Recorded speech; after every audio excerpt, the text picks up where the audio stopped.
Hi everyone, Queeveen here from the comfort of my kitchen. In today's video, we are going to be looking at the penumbral lunar eclipse happening later this month. So we're here on the 24th, and we will see the full moon on the night of the 24th, but it's not until the morning of the 25th that we'll see any bit of the Earth's shadow crossing the moon.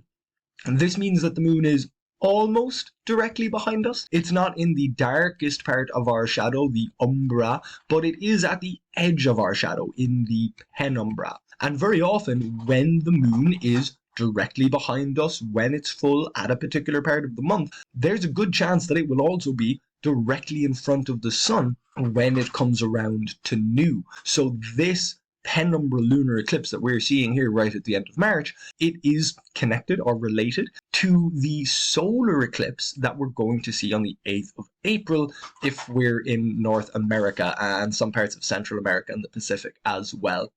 These eclipses in general often come in sets. You'll have a few solar eclipses, a few lunar eclipses, and they'll come together over the course of a few years, and then you'll have a gap of a few years when the moon isn't lining up with directly in front of the sun or directly behind us. These cycles can be incredibly long. These cycles are hundreds of years, and they're known as Saros cycles. So we're here on the third month in March on the 25th, and we're here looking at the full moon. Now, we are looking at the full moon in probably the worst conditions to see the penumbral lunar eclipse. We're in the city and we're in Ireland, which isn't going to be the best place to see it. But if we zoom in nice and close on the moon here, you'll see that a little bit of the moon is darker, and as we move forward in time, you can kind of see that partial shadow creeping onto the moon. Now, unfortunately for us here in Ireland, it'll go behind the trees very quickly after that. And even if you do have a clear horizon, we won't get to see the full extent of this penumbral lunar eclipse. You can see here running in reverse how the moon brightens up as it gets clear of our shadow. So this penumbral lunar eclipse, here's the line moving. So it's just going to slide off the moon there, and we'll go back and it'll slide back onto them. So this penumbral lunar eclipse isn't going to look the best for us here in Ireland. I will give us a look at that without all of the light pollution that we would normally expect from a city. So that will give us a slightly better view, but again, here in Ireland isn't the ideal location for it. So here's a perfectly dark sky. We can even see some stars there next to the moon. And as well, don't want the moon to get away from us.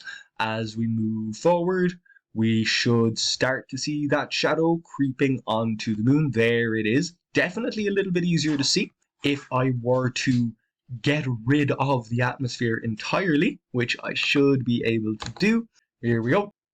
You might have noticed the moon jumped down there when I got rid of the atmosphere. So the atmosphere does refract light that's coming through it. So we see, for example, the sunrise a little bit before the sun is actually truly over the horizon because our atmosphere bends the light. It's very similar to if you put a straw in a glass of water, it looks like the straw, or really any straight object you put in a glass of water, if you put a pencil in a glass of water, it will appear to be deflected. But what's really happening is that the light is being refracted. So with the trees out of the way, we can see the eclipse extending a little bit further there. But by this point, I do believe, yes, it would be under the horizon for us here in Ireland.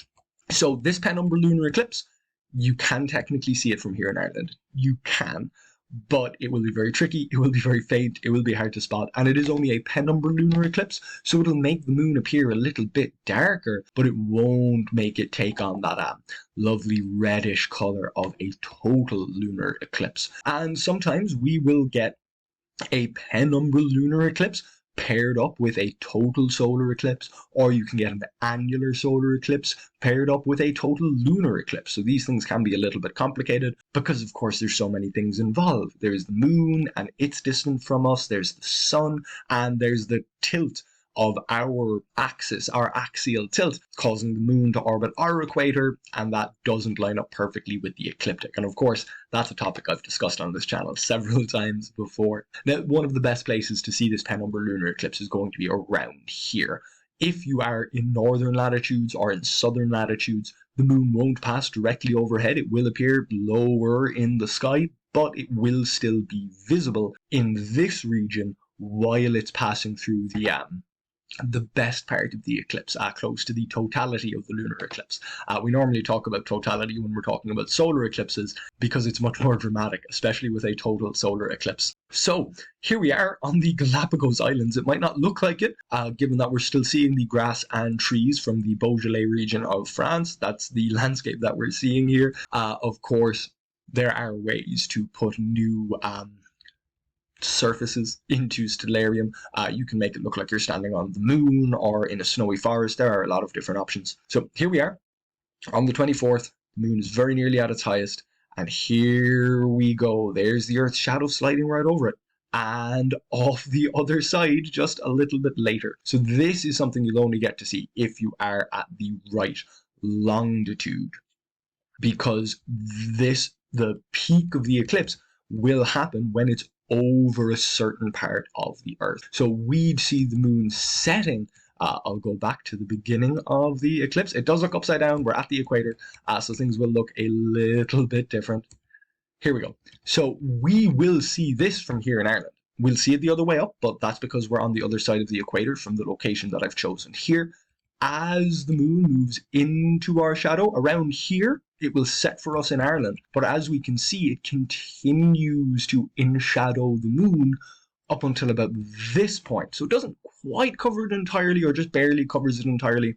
But we're certainly not seeing the real reddishy darkness of our actual full shadow, our umbra. We are only seeing the penumbra. And something similar happens during a solar eclipse, and we will talk about the solar eclipse on the 8th of April once we get there. But the moon, when it passes in front of the sun, part of it will initially cast a penumbra, a partial shadow, which will make things look a little dimmer. But it's not until the moon's umbra, its true shadow, passes over you that you'll get that wonderful darkness, that spooky night in the middle of the day effect. If you like eclipses, although like is perhaps too weak of a word, if you love eclipses, if you are willing to travel to the Galapagos Islands to see a penumbral lunar eclipse, or if you're from Europe or Asia or Africa or really anywhere that's not North America, and you're going to travel all the way to North America to see the April 8th lunar or solar eclipse, chasing the shadows like that,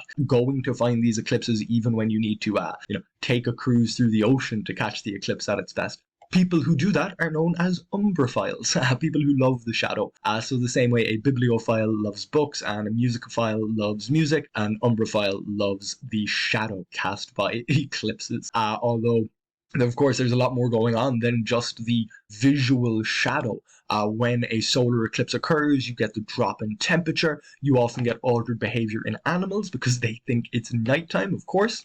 For a lunar eclipse, of course, it's not so crazy. It won't interrupt our night, even though it can dim things a little. And this one in particular isn't going to have a crazy effect on us. It's going to be difficult for us to see it here in Ireland. It'll be easier in the countryside, of course, but it will look its best from another location on the world. And this is true for the solar eclipse that we're going to be getting in April as well. It will look better from North America. We might as well zoom back in on the moon while the shadow is coming over it from here in Ireland to finish up. I hope you get a chance to see this penumbral lunar eclipse. Although it is tricky, it is observable from here in Ireland under the right conditions. It might be tricky to spot, but it is there, especially if you take a photograph and mess with the contrast to make this shaded area stand out a little bit more. You can capture this penumbral lunar eclipse. Even though it's not ideal, it is still technically achievable. So I hope you get a chance to see it. If you enjoyed this video, make sure to like the video so I know you liked it, and subscribe to this YouTube channel if you'd like future updates about these kinds of events in the sky. As I mentioned, one of the upcoming videos will be about the solar eclipse, so if you'd like to see that, make sure to subscribe to the YouTube channel so that you're more likely to be notified. You can also read about these things and keep up with my upcoming videos in queebeanscontent.ie, my website, where I write a little bit about each video and post it to the website so you can see it popping up. Hopefully, you'll come back for that eclipse video, and I'll see you next time.